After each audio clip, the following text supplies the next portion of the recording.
Okay, you guys, welcome to WoW number 13. Whew, it's amazing. And I just want to thank everyone today for showing up and taking care of you and making yourself a priority. We have provided so many wonderful tips from all of these beautiful guests that have presented so many ideas. And if you take one little truffle, one little golden nugget from each one of the presentations and add them to your weekly lifestyle, I mean, just imagine how much that will enhance what the QT Wave is providing for you. So if anyone's new, my name's Tracy, and I am a health coach, personal trainer, and my mission has been for a long time to help you age stronger and healthier instead of sicker and weaker. And I do believe that you're not too old and it's never too late to do a 180 and completely change the trajectory of your life. So thank you, Serge. Is there anyone here for the first time that's brand new? No? You guys are all been around for a while? Okay. Well, I love seeing your faces, so please come on camera. It's actually an energetic exchange here, right? Because oftentimes us rebels in life it could be lonely. And we now have a place, or I was telling my best friend, I said, I love QHS because I'm surrounded by people who actually get me, because she doesn't. Just doesn't get me at all. So anyways, we've also had some great presenters. And so what I would love to hear, last week we had Dr. Vicky, who I'm actually going to do a round 2 with. We're going to just record that though, because Cynthia asked for us to do a solo sode. But I want to know, did any of you guys do like I did? I already got the supplements that she recommended. One I had, one I ordered. And did anybody implement anything that she recommended yet? Or does anybody want to talk? I always like to start off with you guys telling me about you. Linda, I saw you raise your hand. Don't make me call on you. Just volunteer. Woohoo! I can always count on Jorgen for wanting to say something. Thank you, my friend. It's very interesting. I always do something similar, but I'm in the weekend I will look closer at it if I need something else because it was very interesting. But I use a lot of C vitamin. I always take 500 milligram and then I add it up in the evening if I can feel something. Then I take 1, 2, 3, 4 grams. But I should be careful with my state of my body health because it can be hard for some organs.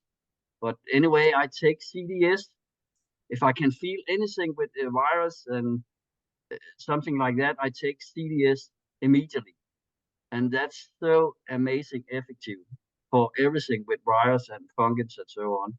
And if it's something with the heavy metals, I have other product to do that. Also, distilled water and minerals and healed and but it's very important. So always interesting to have a new perspective. So thank you. Awesome. Thank you. Yeah, I thought she had a lot to say. You do want to be careful. Like Dr. Gloria put me on a vitamin C and she said, go to GI tolerance, but my GI can tolerate just about everything, including salads in Mexico. So go figure, I have an iron stomach. Linda. Yeah, I just added the vitamin C, and I had some vitamin B drink that I've forgotten about that has B6 and B12 both in it. And it's sort of an energy drink from one of the companies that I order vitamins through. I ordered that. The only thing I didn't order yet, and I ordered the other things, I can't remember what all they're called, but except for the glutathione, they said something about watermelon flavored glutathione that has the glutathione in. It was like $62, so I didn't order that yet. Got it. That's like an emergency kit. That one, Yeah. I just ordered it and I stuck it up on the shelf just in case we need it. So it's not something that you would take daily. It's just, oh my gosh, I'm sick. I need something. So, but I'm going to tell you something. The NAC, the N-acetylcholine, okay, NAC, I don't know what it even, that. that Yeah. actually makes your body produce glutathione. Right. So I think that's really important, right? Because I feel like when we take supplements, our body might say, oh, I don't need to make that anymore because she's already given it to me. So I'm going to save that energy for something else. So I would rather take NAC than glutathione so that my body will go ahead and make its own glutathione. And the NAC just supports that process. So that's what I've been doing for quite a long time. Okay, Marianne, and then Magda, and then we'll get started. You're muted, sweetheart.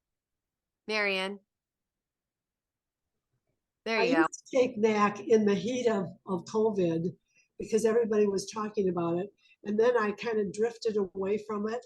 So I re-added it now to my daily intake. And I'm happy about that. I'm happy to have the nudge to make that work again. That's all. Yeah, So far, that's all good. I do. It kept me healthy during COVID. I never got it. So, and I was outside. I went and did my own thing every single day, including the gym, because I can't be kept inside and kept home. I'm like out there with people. So good for you. Thank you, Magda. So we are already taking some of the supplements that were recommended, such as the vitamin D3 and vitamin C. And I'm looking at the other ones. I still have to order them, haven't gotten around to it yet. So that's next on my list to do. Awesome. And D3, you guys, I read maybe 10 years ago a book about the miracle of high dose vitamin D3, and it talks about K2 and how they work synergistically. That book, you guys, I highly recommend. It was so phenomenal. You can find it on Amazon, and it just has a whole bunch of words on the cover. That's how you can tell it's the right one.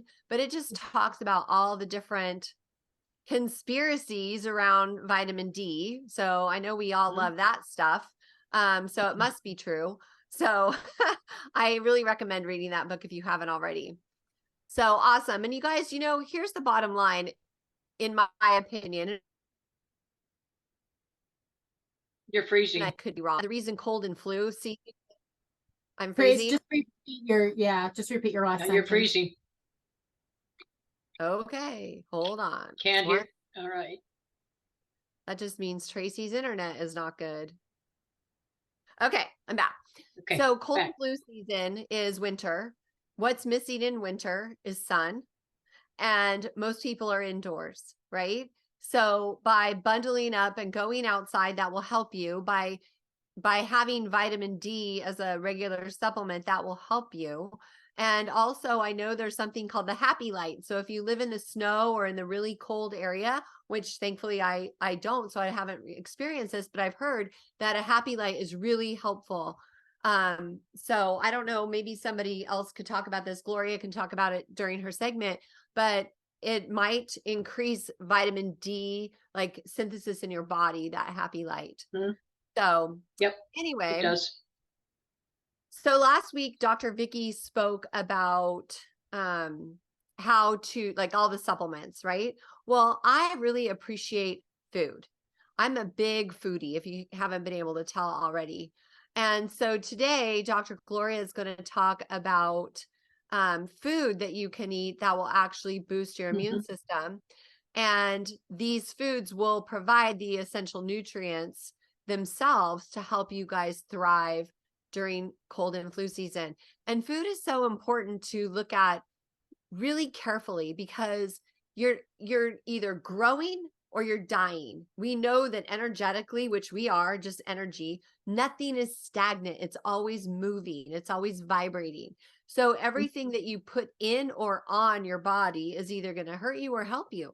So when you have that knowledge and and you can really go within and ask your body what it needs and what it prefers by using, the muscle testing methods, then you're going to be that much more ahead of the game.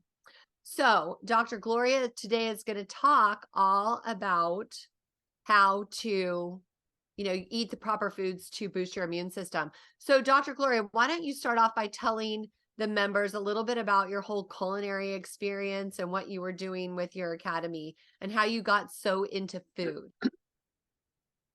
Well, I got into food because I became allergic to everything.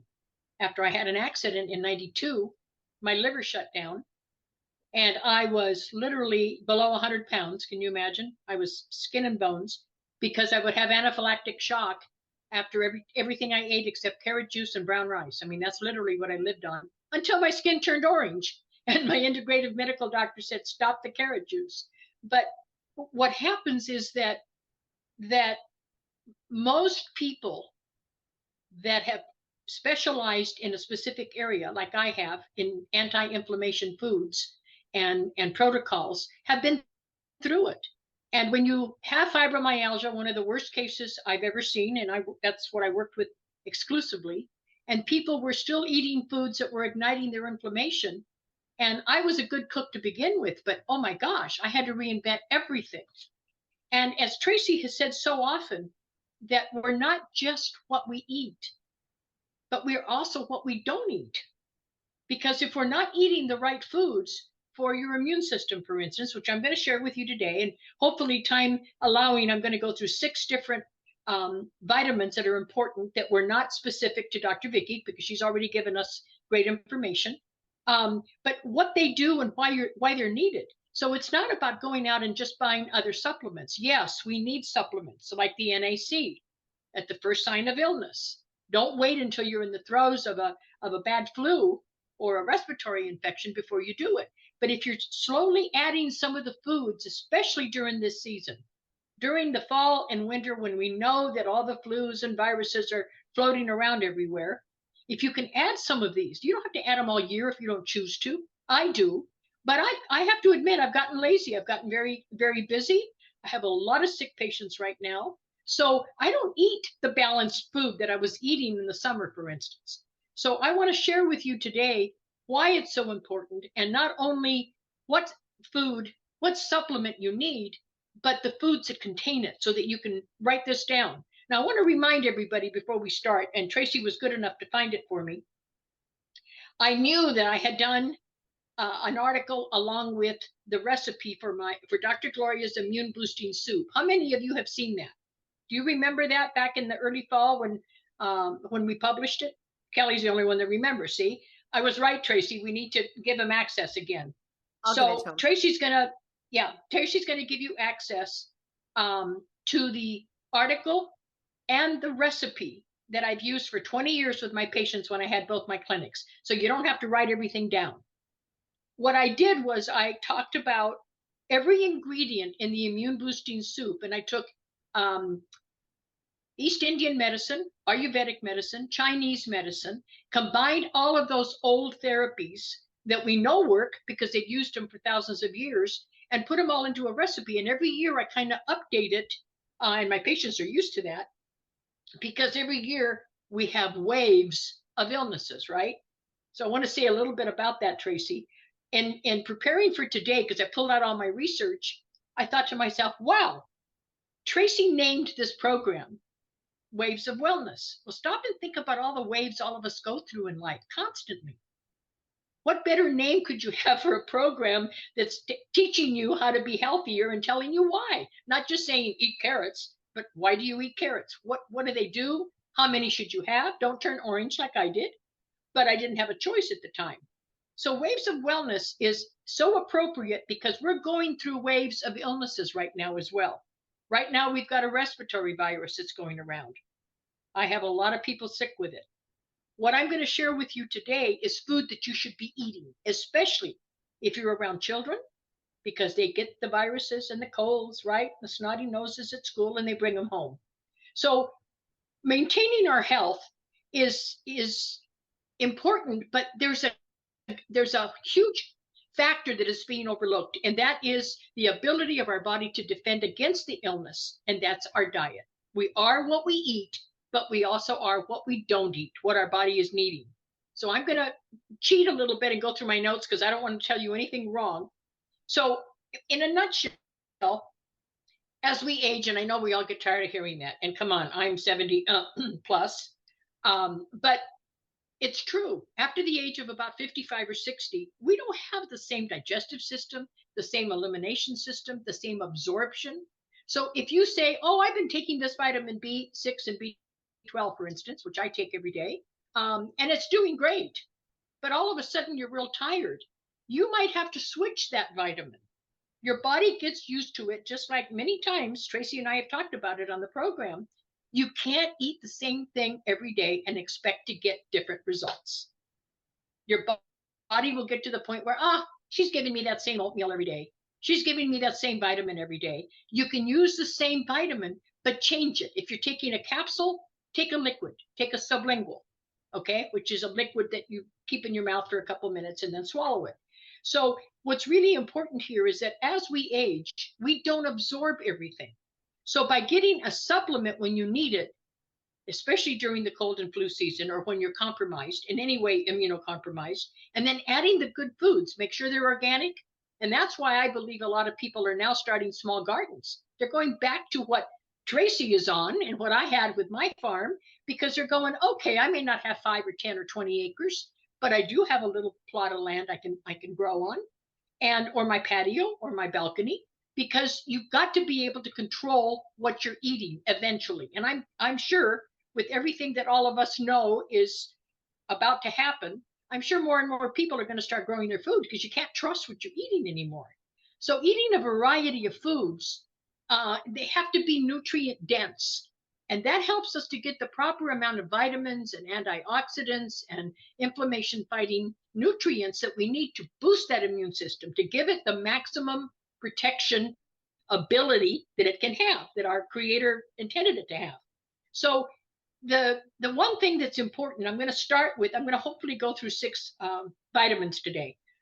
But what happens is, when we're discussing immunity, most people don't stop and think about the fact that the thymus and the bone marrow produce less of the cells that you need, the B and the T cells, T as in Tom, okay? And they're key players. They're key players in keeping your immune system strong. That's B as in boy, T as in Tom. And studies have actually proved that those over the age of 60 are very deficient in zinc. So zinc is the first thing I'm going to talk about today, because it's not only because our soils are so currently depleted. You know that, with all the junk they've done to our soils. I had an organic farm for 21 years, and when I bought it, I got a certification that it was organic. That's the reason I bought it. It was a rundown old building that I had to redo, but the soil and the property was what I wanted. And so we don't have that. It's very rare to find a property that's virgin, okay, that the ancestors, unless you're in the Amish country. I love the Amish farmers, because they live what they preach. And I lived in a community of a lot of Amish. And so we start losing the ability to absorb our nutrients, okay? So then we have to have diversity, like we've talked about. I have patients that their children have tremendous allergies, and many of you may be in the same category here. And you eat the same thing for breakfast every day. I know my grandfather did, every single day, and he passed when he was in his 80s. And we'd say, Dad, how about a scrambled egg instead of a soft-boiled egg? No, just give me 2 soft-boiled eggs, X amount of minutes. Never changed it. That was the old French in him. He was raised that way, and he wasn't going to change it. And don't talk to him, because he'd get annoyed about it. So you have to change it. You have to have diversity. And how many of you, just raise your hands, how many of you kind of have the same breakfast every day? You get used to it, or you have the same lunch. And I'm not talking about protein shakes or, golden milk, which I have every day, thanks to Tracy's recipe. But I'm talking about in general. Do you generally eat breakfast the same every day? Raise your hands if you do. Several of you do. Okay. So don't you find that you get in that rut? So it's the same thing with supplements. After a while, your body isn't going to be taking them in if you're not switching, if you're not tricking it. It's like a probiotic. People say, oh yeah, I take a probiotic. I bought it at Walmart. Excuse me, was it refrigerated? No, but it was like, 10 billion. You got to be joking. That's what we would give a newborn. A probiotic has to be live bacteria. And that helps produce the B vitamins in your gut. That helps a lot of things. A probiotic can be some healthy kefir, if you can do that. I can't. Being diabetic, the kefir raises my blood sugar because it's milk, regardless of the fermentation. So understand that even that has to be rotated. Don't take the same probiotic all the time because, well, it's, so many billions of organisms. No, you have to rotate it. Doesn't have to be rotated every month. All probiotics are made for a month's supply, one capsule or one, dropper or whatever. But, a couple of months, 2-3 months, change. Go up. If you're taking 40 billion, go to 60 billion. If you're taking 10, go to 20. Just change the amount of the microorganisms so that they can continue to produce those wonderful B vitamins that we need in our gut. Okay, remember that, because then you're going to absorb them and what we call utilize them, meaning you really get to function with them rather than them just kind of going through your GI tract. So with zinc, bear with me for a minute because I got to get to the other screen here. Okay, and let's talk about the foods with zinc. Like, what foods do you love that contain zinc? That's what I'm trying to do, and I just lost my document. So hold on a minute. I love now I just lost it. Okay, now I got to get back to my document. Give me a minute. Okay, let me fill in. I like smoked oysters. Go ahead and fill in.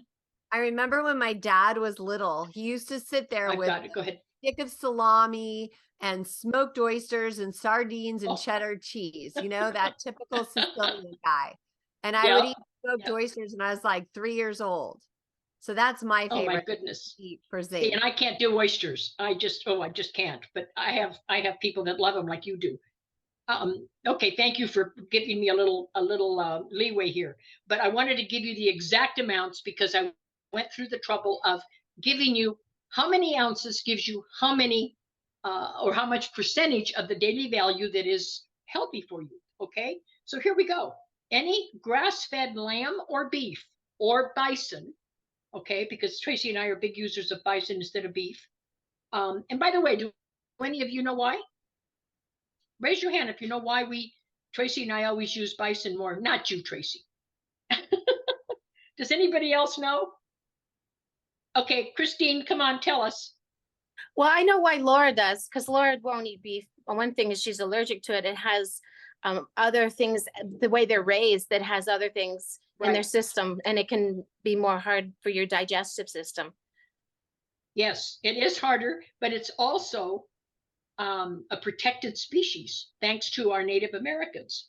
So they cannot give it growth hormones, antibiotics, anything else. They have to be free-ranged.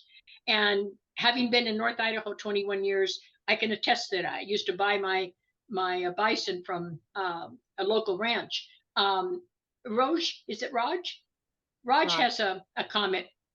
Yes, bison is actually leaner and cleaner than beef. That's my answer. And for the protein. Well, thank you. But the protein molecules are also smaller. So it's easier to digest. If you take a molecule of beef, lamb, or bison, lamb is less than beef and bison is even less than lamb. Okay, so you do have an easier digestive process there. So, okay, here's the list of the way that you can get zinc in your diet. Grass-fed lamb, beef, or bison. But the lamb in 3 ounces, which isn't very much, it's a small serving, you get 45% of the daily value. But what's the daily value? Wait, what's the daily value that you recommend for? Because I don't trust any of. No, you can't do that. You can't do that because it's got to be the daily value that is nutritionally advised, because it goes by weight, by drugs you're on. It's just like 45% of what is recommended by the Institutes of Health. But I can't give you a specific number. Okay, then how can you give a percentage if you can't give a number? Because if you think about this, like everybody's body's different. Like I'm not so big, but a bigger person might need more. A man versus me. But if you had, like, I was taking like 50 milligrams of zinc, I think. Maybe that sounds about right. I'm not sure. What's the number that you would recommend? So when you say these percentages, it's a percentage of what number? Okay, I have some grams, but I didn't pull all that up. It was a lot. I will do that and get it to you in a document that you can send out. Okay, we can make a chart. For document. Yeah, we can make a chart. It would be easier. But the lamb, the bison, and the beef all have a tremendous amount. The grass-fed beef and bison has 100 grams per serving. Okay, and you're talking 3 to 4 ounces. So that's a really good rich amount of zinc. Chickpeas, or garbanzos as I was calling them when we were growing up, 1 cup gives you a tremendous amount of zinc. Cashews, 1 ounce of cashews. That's not very many. What would you say, Tracy? Cashews is probably what, 6 or 7 cashews? They're heavy. And that would be 1 ounce. And then you have to remember that pumpkin seeds, people forget that you can get zinc in pumpkin seeds. And according to the National Institutes of Health, that 1 cup of pumpkin seeds is about 44% of the day. So I can't give you the ratio of what they're saying, how many grams or how many milligrams, but I will look all that up and get it to you, because it was just too much. I looked everything up so that I'd give you the specifics. And go ahead. Okay, let me add something, and then Christine has a comment. Pumpkin seeds are also anti-parasitic. Okay. Yes. So you guys, if you were to pick 1 seed to eat, I would definitely add pumpkin seeds to your diet. I buy them, the sprouted pumpkin seeds by Raw Foods or something like that. It's a green bag. So, Christine, okay, can I add go ahead, Christine. I don't see you. I actually have a question. Which, in your knowledge, which do you think is better, raw, or is it okay to have them roasted? Because I love roasted pumpkin seeds more. I can eat the raw ones, but I like the roasted ones more. So does it make a difference? Well, I have an answer, but I can tell Tracy has one. So go ahead. Well, what I would do, and this is what I do, is I first sprout them. Okay. Because when you sprout a seed, you are unlocking any of the phytonutrients. And so the sprouted seeds absorb.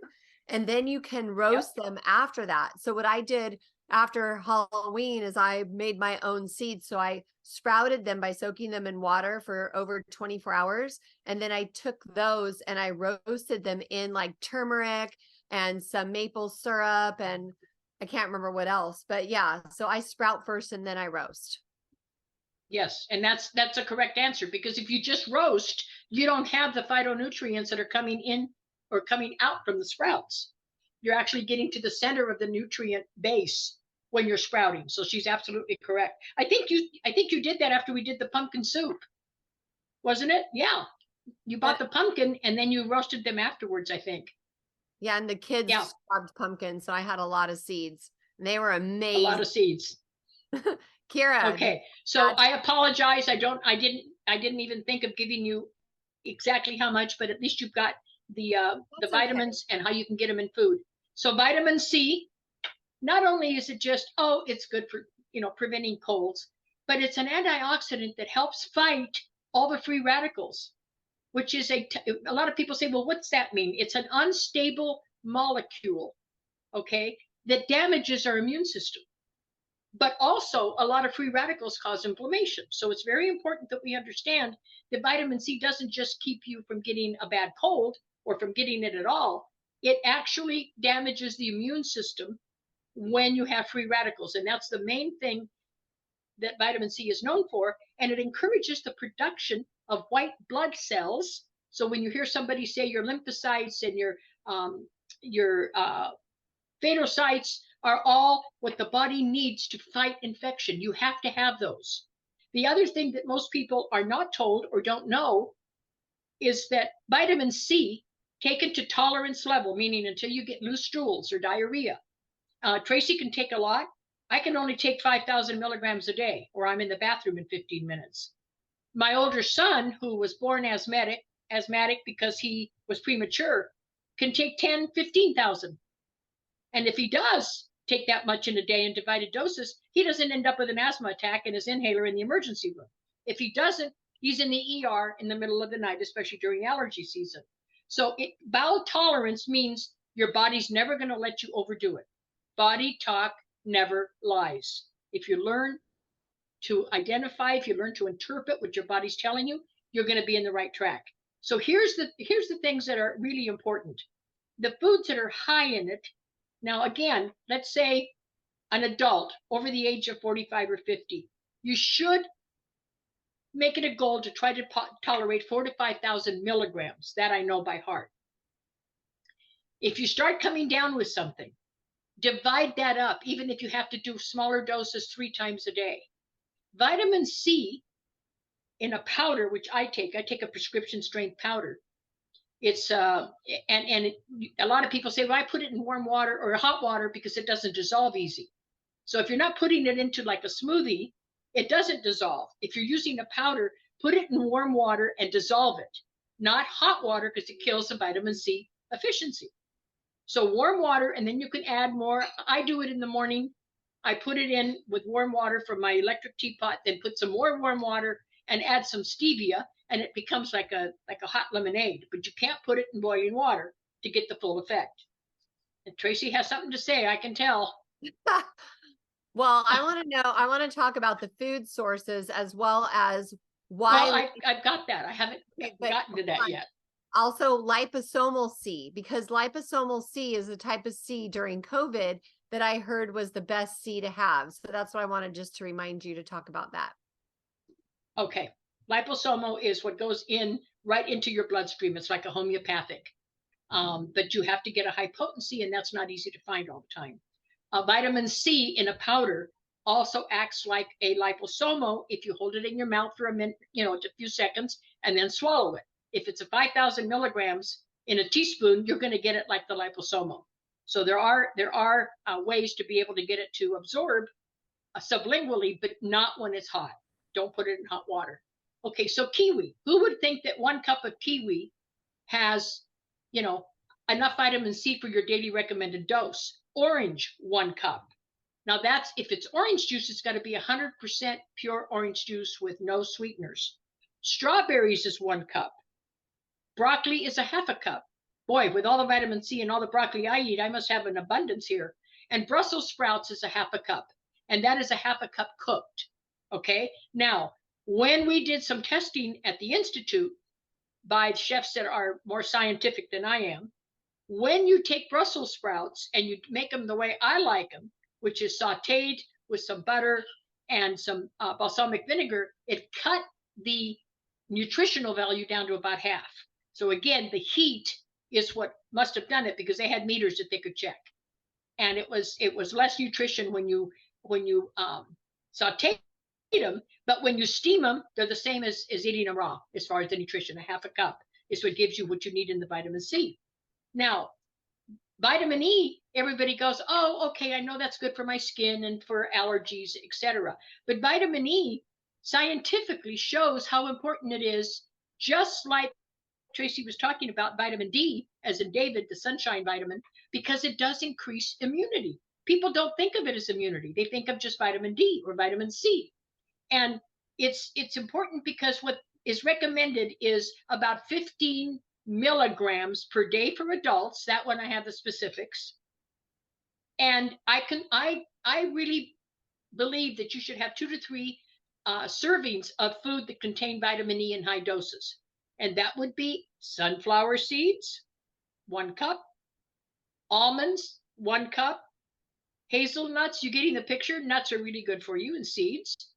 A mango, a whole mango. I couldn't eat a whole mango. It's too high in sugar. I couldn't do it. Butternut squash, which we use a lot in cooking, is 1 cup.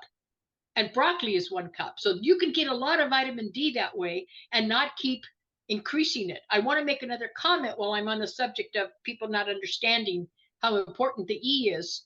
When you take the vitamin D, as Tracy correctly pointed out, it's a sunshine vitamin, but please don't start taking vitamin D unless it's D3 with K and that you have your vitamin D levels checked, blood work checked, because you can get a toxic load of vitamin D if you're just self-doctoring. If you think, oh, well, it's flu season, I'm going to take one little, it's not a lot, I'm going to take one 3 times a day to protect me. Don't do that, because you can get too much D and then it becomes toxic. The omega-3s, we think of omega-3s in fish, for instance. We think of omega-3s as fatty acids that are just for the skin and the integrity of the body. Okay? We don't think of it as a nutrient that is good for the immune system, but they reduce the risk of heart disease. They are natural anti-inflammatories, and it's all backed by science. Okay, but you've got to add omega-3s to get that. And I don't think Tracy's going to agree with me, but that's okay.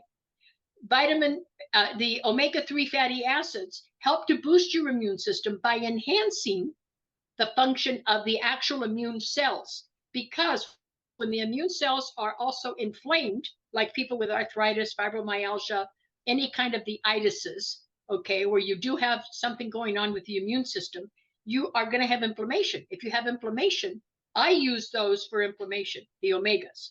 And I take a combination, not just omega-3, but they are fatty acids that help reduce the production of molecules linked to inflammation, such as cytokines, okay, which is one of the molecules that just keeps going and going when you have fibromyalgia or arthritis. And then the foods that is medically recommended to increase vitamin 3 and to increase the uptake, in other words, the absorption, is Atlantic mackerel. I don't like any fish in the Atlantic, but this is medically recommended.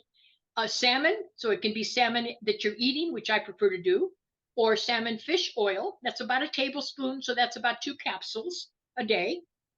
Walnuts, a 1/4 cup, gives you what you need in threes. Chia seeds, a couple tablespoons of chia seeds. Alaskan salmon, wild caught, which Tracy and I advocate all the time, it's about 3 ounces. So that's a decent little serving. It's not huge, but it's a good serving. And then flax seeds, which is about a tablespoon or so. Okay. Then we go on, and the last one I'm going to touch on right now, and then I want some questions because I have a couple more things to tell you. Well, hold on. Let me just comment. First of all, what do you mean I won't agree with you on omega-3s? I love my omega-3s. I have flax like frequently and my fish, and wasn't it that you said you didn't do omegas? Pardon? No, I never said that. No? Okay, sorry. No, I think omega. I thought it was the omega-3s that you stay away from. Okay, but I know you love fish, salmon, so. No, omega-3s are really important. My bad. They're good, aren't they? I mean, they help you, and as an athlete, they keep your joints lubricated too. Yeah. I mean, it's very important because you're working them hard, and you've got to make sure that they're lubricated. Thank you for that clarification. Okay, so you're getting the last thing that we're going to discuss real quick here is, see how our time is how many of you realize that collagen is not just to build muscle, to keep from sagging skin, it's your immune system as well. And so collagen is in so many things. People don't understand that collagen is the most abundant protein in our body. Now, everybody doesn't know that. Tracy does because she's an athlete. But you have to be able to have like a type 1 and a type 3, which is found in muscles, bones, skin, blood vessels, your entire digestive system, and your tendons, which is why collagen is so important for anybody that's an athlete or literally has a physical job. You know, you're talking about a contractor, for instance, and they're swinging equipment all day long. They need the collagen as much as a professional athlete or an athlete does. Now, between the ages of 30 to 59, scientific reports say that you should get about 10 grams a day. This isn't for athletes or people that are working physically hard. And it's about 80% more or less of your immune system or 75 to 80 is housed in our gut. Our gut is a small and large intestine, not our stomach. And when it's housed in the gut, since we know that's a second brain, you've got to be able to keep that healthy. And the collagen does it.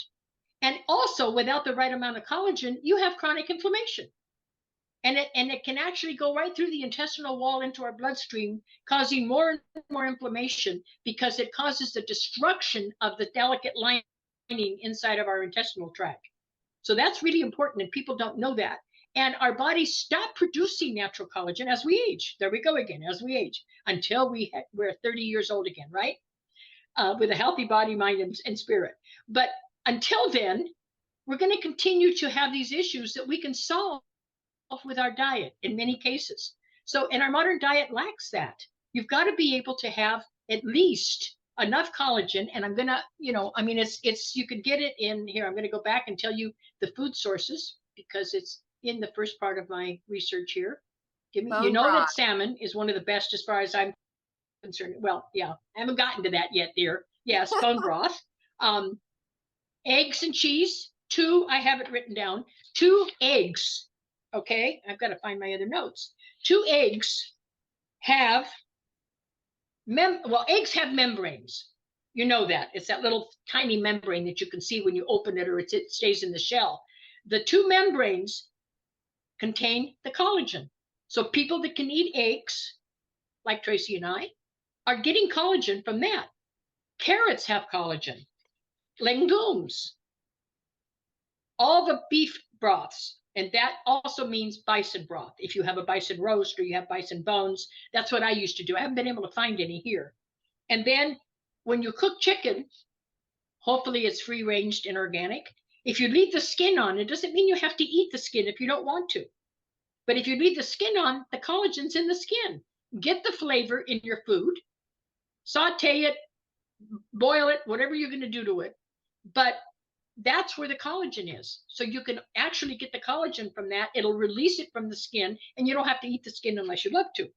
Sardines. Now, this is a real tricky one for me because I do not like sardines.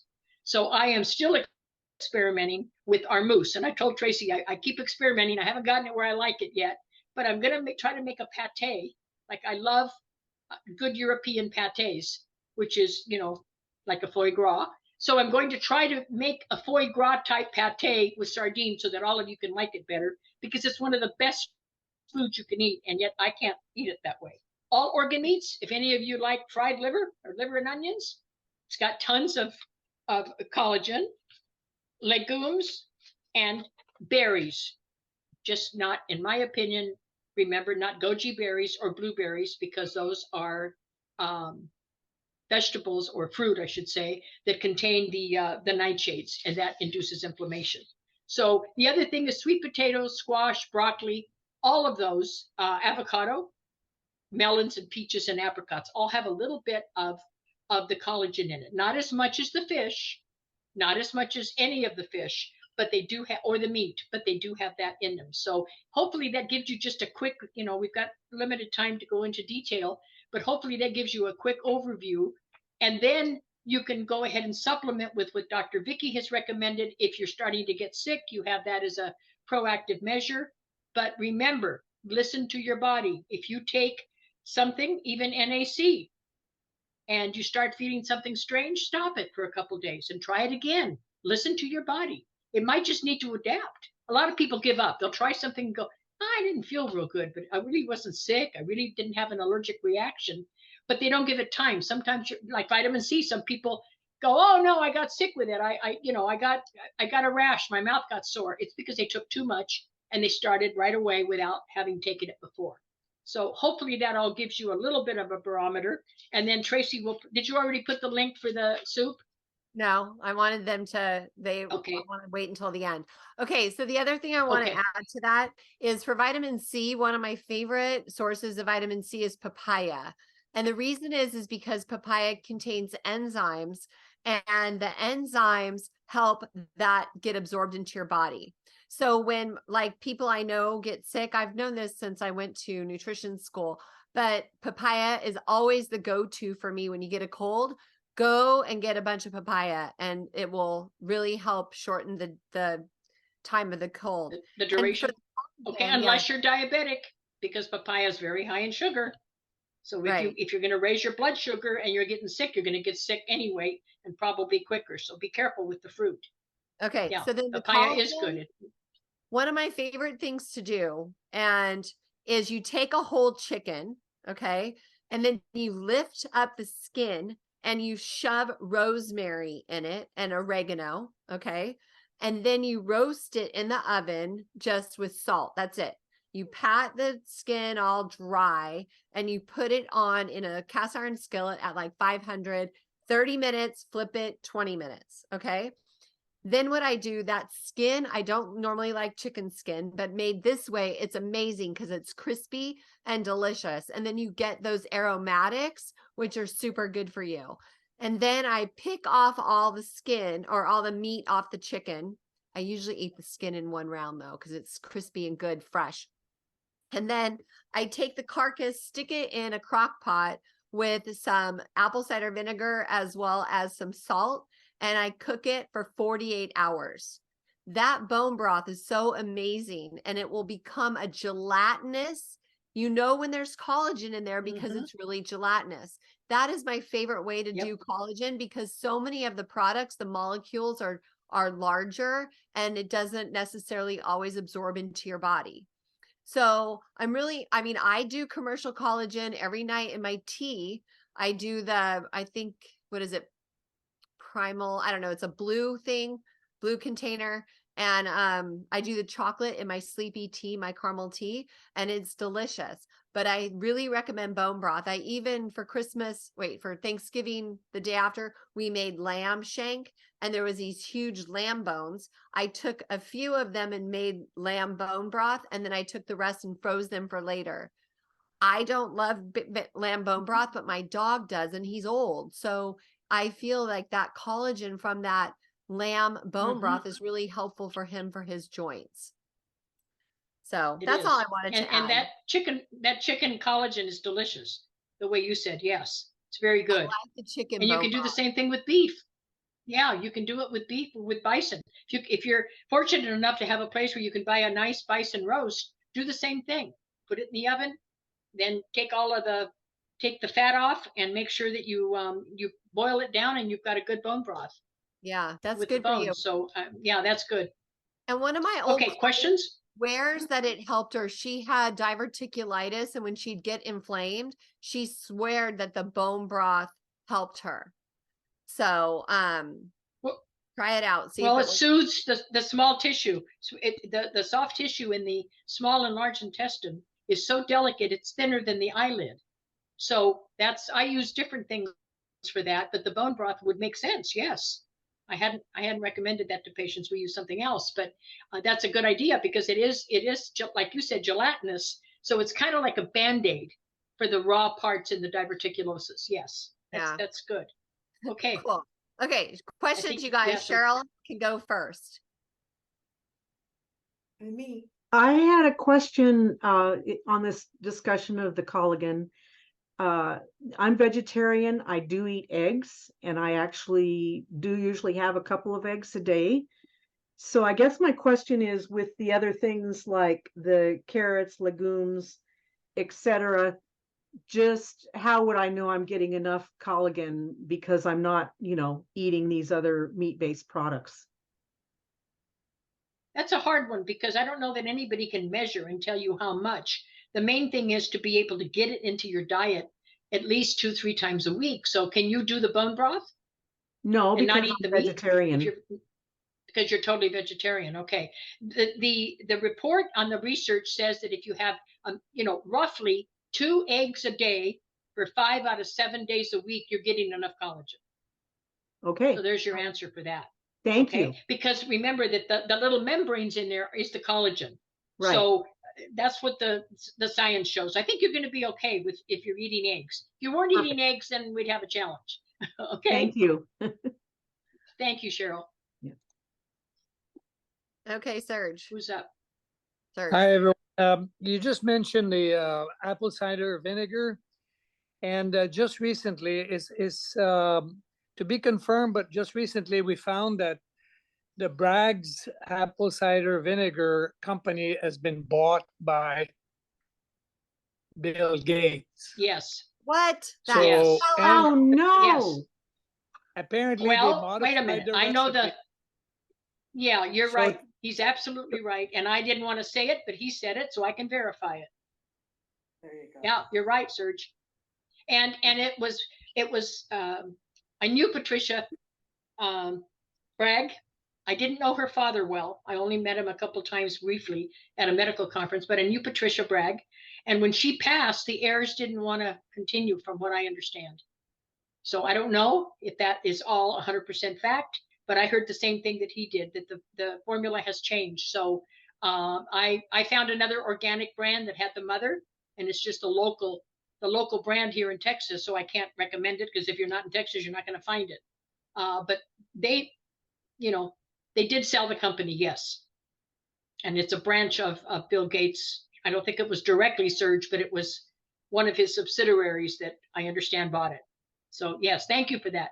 I didn't want to say it ethically, but you did, so I can validate it. validate what I've heard as well and what I've read. So thank you for that. So we all need to be careful. That's what I'm saying. We go through waves. We all take brags. I've been taking it for 25 years, maybe 30. I think I met them like 20 some years ago, the brags. And so we go through waves of, okay, this is great. It's the best thing since sliced bread. And then all of a sudden somebody else buys them out. We've all been through that. And it's like, no, don't think you need to do that. It's important that we always ride the wave of new information and be able to share that with all of you and with all of us, between us, because that's the only way we're going to know. Not all of you are privy to some of the information that Tracy and I are, for instance, or Dr. Vicky for that matter. Thank you, I Serge. appreciate you guys updating us, because it's impossible for anybody to know everything. So please bring your wealth of information to the table. I mean, together we Can I share? We all profit, don't we? We all benefit. Sorry, Tracy, we talk over each other sometimes accidentally. Can I give another little tidbit that I don't think most people know? Yeah, we have two more questions. How many? Don't forget. Okay.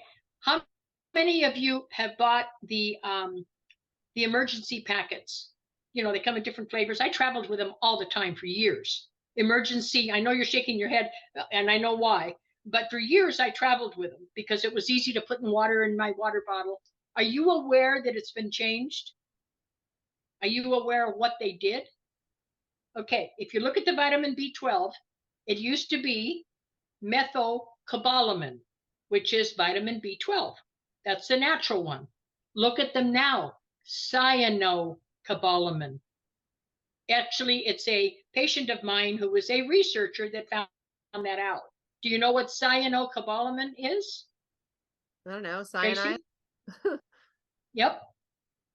Yeah. So it's cyanocobalamin if you look at the bottom of the packet. So I went back to my tote bag from 4 years ago when I came from Ecuador, and I had an old one, and sure enough, it was the methylcobalamin, because I wanted to prove that he was right. And then I got a new packet, and it was cyano. So that's just for information. I'm not doing it for any other reason other than you need to know. If we're sharing information like Serge just did, we all need to know so that we don't buy products that we know may be detrimental. It's not about being afraid or being panicky. It's about being informed. And that's a big difference in my opinion. So hopefully that helps. So I won't use that again. I found 2 other sources that have methylcobalamin as vitamin B12. Okay, let's that's call the one you Kira. want. Sorry, she has another meeting to go to. Kira, you're done. You don't want to answer or ask? Okay. Then Marion. Where's Marion? You're muted, hon. Okay, I got it. I want to know about silica. Is silica the same as collagen? And if not, what is it? I understand it's very important that we have it. Silica can be natural, but it can also be artificial. Like the little silica packets that come in the silica is fiber. It's just fiber from vegetables if it's natural. So it's not the same as collagen? No. Not in my opinion, no. It's a fibrous substance from vegetables, but the synthetic one is like they'll put it in some supplements, but that's natural. The synthetic one is the little packets that keep things from getting moisture. You know, those little tiny packets they put in supplements, that's silica as well. Okay, thank you. And I actually buy silica in packets, in larger packets to put in my pantry in my big canisters. But that's because of the moisture here in Texas. But no, as far as Tracy, do you know that silica is made? Is collagen? I don't ever know that. Okay, Kelly, you know. It's a trace mineral, and it helps strengthen your hair, your joints. It helps with your skin and bones, and it increases the benefits of vitamin D, calcium, and glucosamine. So it's just a trace. Okay, that's why they put it in supplements. Yeah, in supplements. That's why they put it in for absorption. Yeah, it's used as like a coenzyme. It's a coenzyme, but it has to be It has to be natural. They don't put it in supplements, to my knowledge, unless it's natural. It's not the same as the silica packets. It's a nutrient. She's correct. Okay, so if you're getting it in the supplement, you're probably fine. So in my hug series, I am going through, in case you missed it, this book, okay? And I'm talking about just the highlights of every food listed in this book, and silica is a mineral, like Kelly said, and it's found in lots of these books or in lots of these foods, and I think asparagus is one of them. Can you tell I already did an asparagus video this morning? I just happen to have asparagus in my bedroom. God only knows what. So anyway, yeah, so it's found in a lot of food, but it's important. Okay, Rich. And oh, by the way, you guys, if you want to grab this link, I posted Dr. Gloria's immune boosting soup recipe on the chat inside the Zoom. I will also share it on Telegram when I share the replay of this call, so that you guys can grab it if you aren't able, if you're on your phone or something and can't grab this link right now. Okay. And just make a big bunch. Thank you, Tracy, for that, because we didn't think about that. And I said, Tracy, we need to give them that link, and make a big pot of it and freeze it enough for 1 serving or 2 servings, whatever you need. So that as soon as you can take it every day or every other day just because it's good, but do it as soon as you start feeling ill. You want it, and you're not going to feel up to making a pot of soup when you're already having symptoms. So I always have a couple in my refrigerators. Okay, go ahead. Really good point.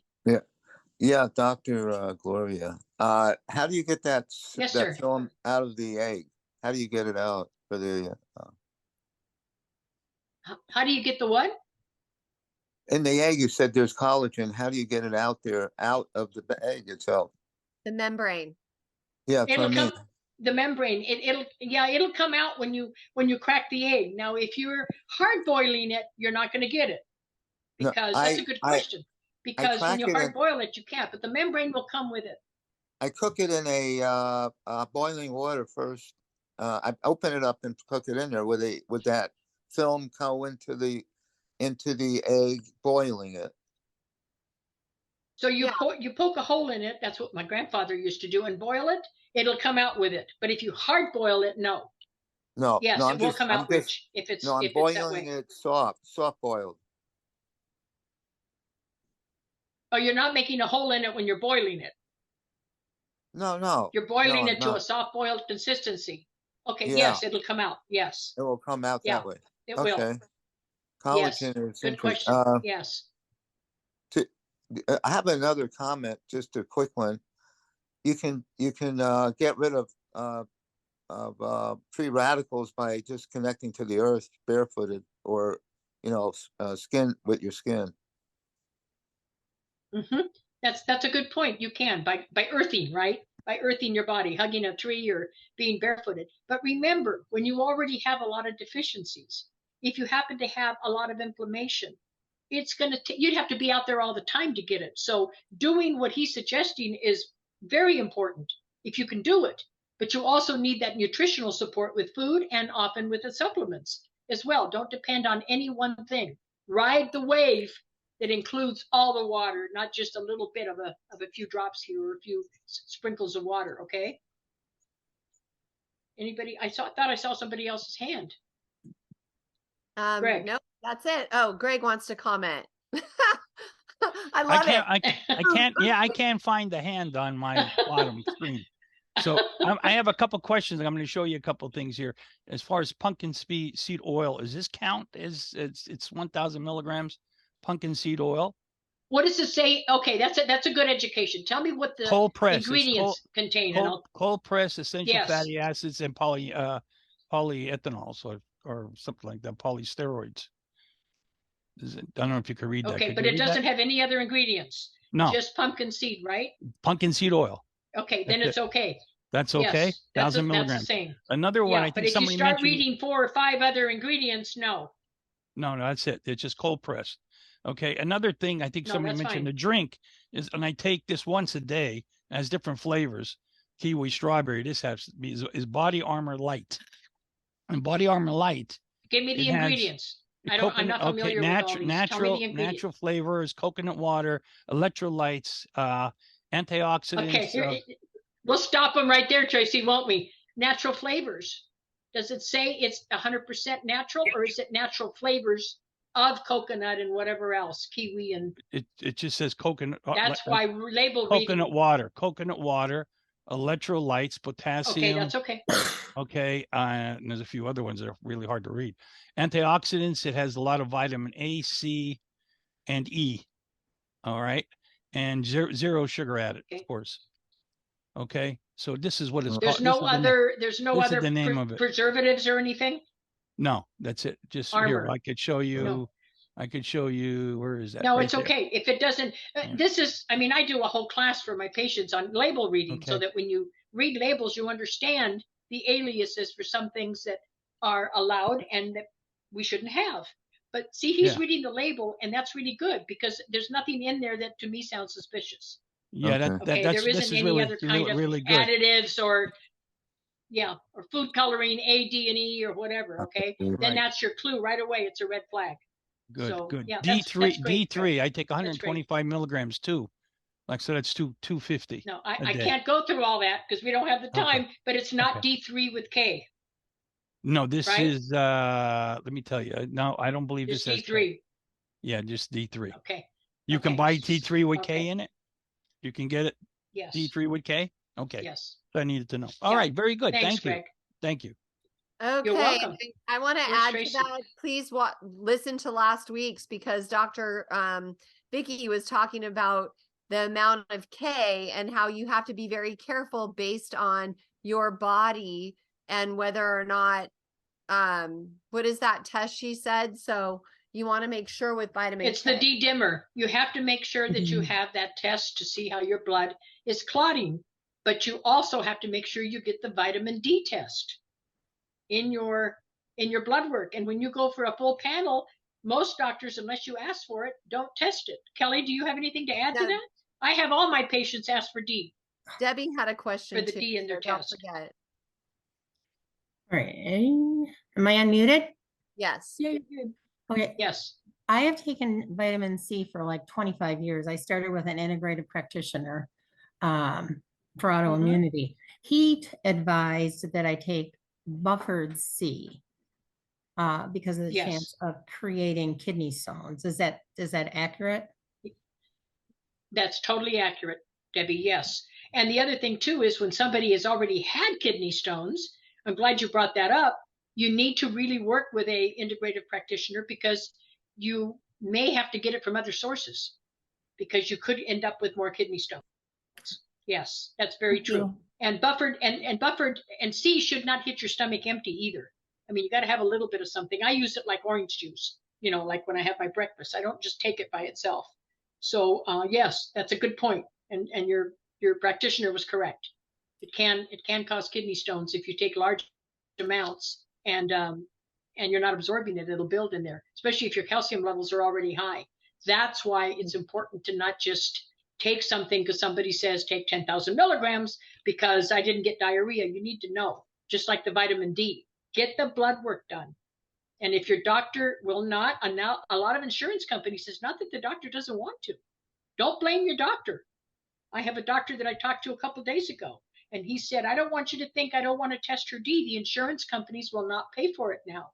So I sent her to an independent lab, to the ones that I told you about, Tracy, and it cost her $34, and she got 2 different things checked that I wanted her to check.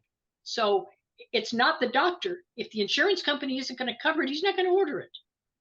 Okay, so don't go screaming at your doctor. Take control of your health and find an independent lab if you have to get the vitamin D checked and anything else that you need done. I mean, like if you're on blood thinners, they should be checking your blood clotting time all the time with a D dimmer. Yes, Kelly. I do have a couple things to add. As far as the D, in the Northern Hemisphere, in the month of December, the sun is at such a latitude that you don't get any vitamin D.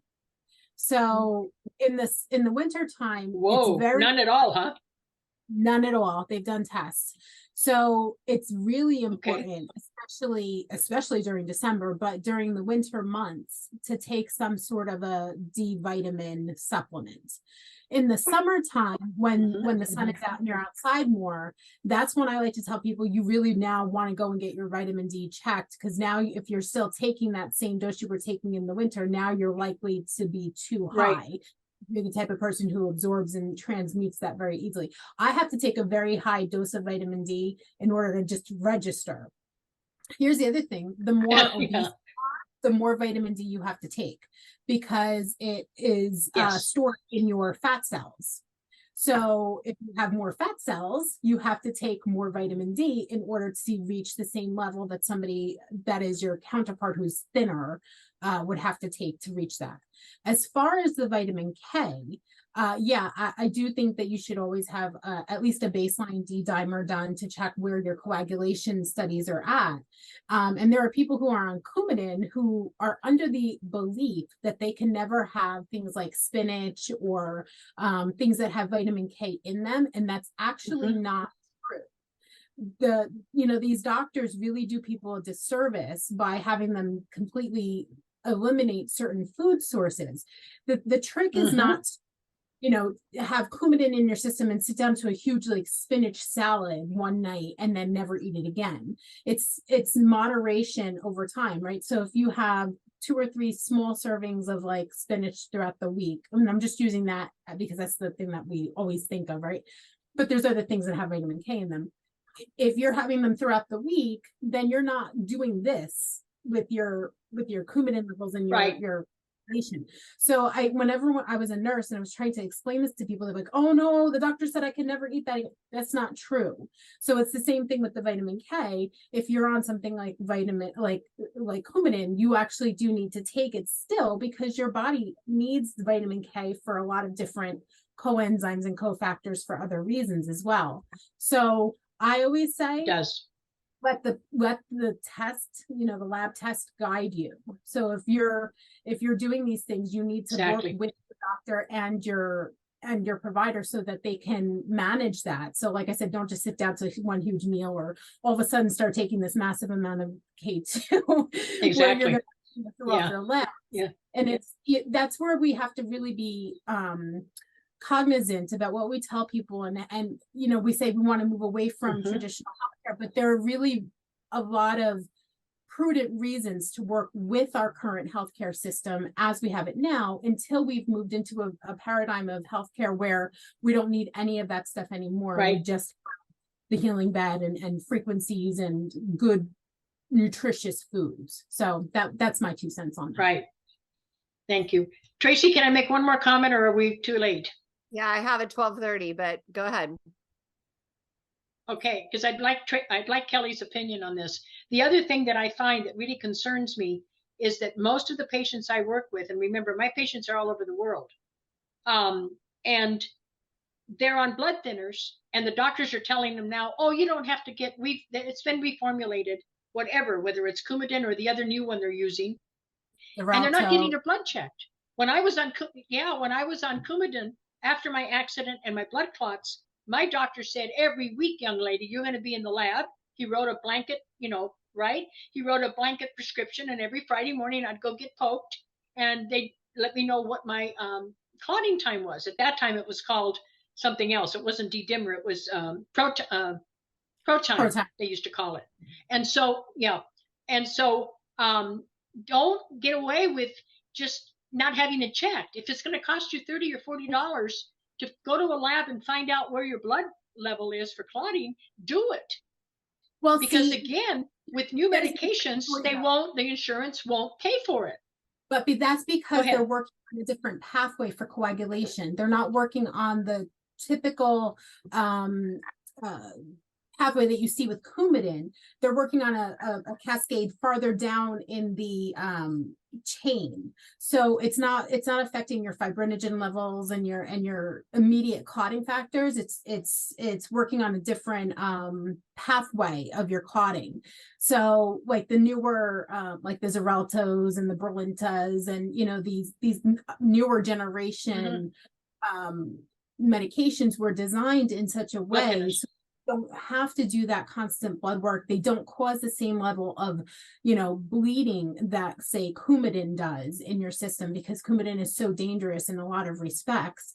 These other ones are much safer. They work in a way where the blood cells can sort of slip by each other so that they don't stick to each other. And yet at the same time, at the same time, they don't allow so they don't allow clotting, but at the same time, they don't also allow the same level of bleeding. So, you know, if you have somebody who's on, say, like Brilinta, and they hit their head, they don't have the same risk of having a blood clot in their head or bleeding in their head that they would if they were taking Coumadin. So because it's working on a different cascade of the coagulation process or pathway, you can't test it the same way. They're not checking, they're not having to check it. For time or PT time. Okay, yeah, thank you. It's very different. Yeah. Okay. It's a whole different ballgame. Okay, thank you for that clarification. That helps a lot. Okay, Tracy, you're muted. We have more questions. Debbie, then Cheryl, and then I've got a. Okay. Am I unmuted? Yes. Okay. Just, I want to tag on to something Kelly said about daylight and so forth. So as we went and learned about COVID and vitamin D, the one thing that I learned, so as we share our information, we want to make sure, I think, that people with darker skin tones, the more melanin that you produce, the less vitamin D you're able to absorb. So it's really, really important for those individuals to get their vitamin D levels checked, because, you know, it's going to be completely different from me of Eastern European descent. So just wanted to add that. Yes. Yeah. Thank you. And people good point. No, that's a good point. Thank you. Have a much higher rate of cancer related to that lack of vitamin D. So, you know, that's another thing to consider as well, is your cancer risk and the cancer prevention that you get with vitamin D supplementation. This is awesome, you guys. I love this conversation. Cheryl, you're going to close us out, my friend. Hey, just a quick question. I think back to when Kelly was talking about the spinach.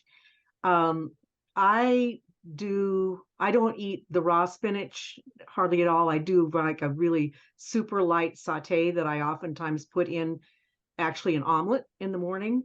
I just wanted to know if you're still getting that level of vitamin K by doing that. You lose a little bit whenever you eat. Yeah, you lose a little. But you're not going to completely decimate it unless you're really decimating the food, right? So everything is commensurate with how much processing you add to it. You're still how much heat? Yeah. Got it. You know, let me add You're still going to get some, just don't make it high. Don't make it real high heat. Got it. Okay. With the spinach, what I've learned is that when nutrients cook out of food, oftentimes it's left in the water. Okay. So you want to saute it in olive oil and then eat the whole thing. You know, it's like my mom used to boil everything and then throw out all the water, and you know, then No, when I'm actually sauteing it in ghee. Perfect. In the morning. I don't do any, and it steams. I put a lid on it, you know, so it's just using its own moisture. That's great. And there's things, and what Tracy's saying is right. I mean, you're go ahead. There's oxalates in like kale and spinach that if you eat it raw, then you get more oxalates in your body. So, you know, when we make the green smoothies with the spinach, that's why Dr. Gloria and I feel like you need to rotate your foods, because if you eat, like, think about this, there's different people that might eat like rice every day. Do you know what happens? The brown rice actually decreases your absorption of nutrient or of zinc in your body. Right. And then today we found out how important it is. So my point of saying all this is that rotating your food is key. And, you know, that's just, you'll be way better off. That's why this hug series I'm doing, you guys, I have a PDF that you could take to the grocery store every week and make sure you eat a little bit of everything on there. Then it's going to serve so many purposes, right? It's giving you a different profile of micronutrients with every meal, and you're getting that variety, because our stomachs aren't gigantic. We can't fit all that food in our stomach. So we want to have a variety, right? And then you're also variety is the spice of life. And you're decreasing that toxicity, because kale and different vegetables, they all have some nitrites and nitrates in them that are like a built-in insecticide. So they ward off their own pests. So if you're eating that every day, kale is good for you. But if you eat it every day, you're going to develop a toxicity because of that nitrate in that kale. Right. Okay. So they're not just in hot dogs. You guys. That's a good point. And in micro doses, it's not going to hurt you, but you know, you want to be careful. So, okay, I want to put one plug out there, and I will post the replay with the recipe. But if any of you guys have like a passion and you're an expert in something and you want to lead a session, we are kind of rotating between Dr. Gloria, myself, and other experts that want to share. Kelly's going to do a talk on fasting. I'm actually going to squeeze into the schedule and do a talk on different diets and like about bio-individuality and what works for one might not work for another. But just so I can lay out a bunch of different food ways, because I know that most people go on a diet after New Year's, and I just want to talk about different ways to eat so that you guys can look and see what your options might be, what might resonate inside your body for what reasons, and also what's sustainable for you. Because we know that diets work, but you want to maintain weight the same way you lose it. Okay. So my husband's friend, really good friend, went on some stupid crash diet and he couldn't even mountain bike because he had no energy. That's not sustainable. So what's going to happen? He's going to gain it back. You know, it might not be immediate, but it's going to happen over time because you want to have sustainable ways to live. Right. So I'm going to do a talk about that. But if any of you guys want to talk, please send me an email. It's just tracy@qtwe.net. And we'll discuss different topics that might be something you're interested in presenting. But thank you guys for showing up, for participating. Woo! Today was probably the best participation. Yes, great. I love it. So make it a beautiful day. It was. I was. Oh, and don't forget, Thank WoW you. Can Breathe. Hugs to everybody. Friday. Okay. WoW Can Breathe. This Yes. Friday. Okay. And don't forget your soup, your immune boosting soup. Yeah. Okay. Bye-bye. All right, guys. Love to you all. Bye now.